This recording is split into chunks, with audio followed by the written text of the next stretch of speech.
ജില്ലയിലെ അനധികൃത ചെങ്കൽ കരിങ്കൽ ക്വാറികൾക്കെതിരെ കർശന നടപടി സ്വീകരിക്കാൻ ജില്ലാ കളക്ടർ ഡോക്ടർ വിനയ് ഗോയലിന്റെ അധ്യക്ഷതയിൽ ചേർന്ന യോഗത്തിൽ തീരുമാനം.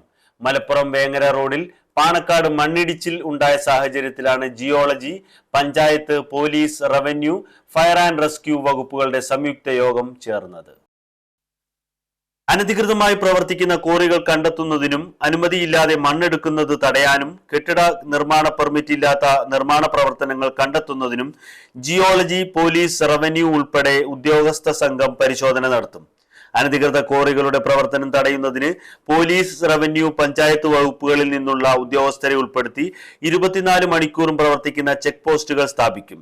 ക്വാറി ഉൽപ്പന്നങ്ങളുമായി പോകുന്ന ടിപ്പർ ലോറികൾ ഉൾപ്പെടെയുള്ള വാഹനങ്ങൾ പരിശോധിക്കും.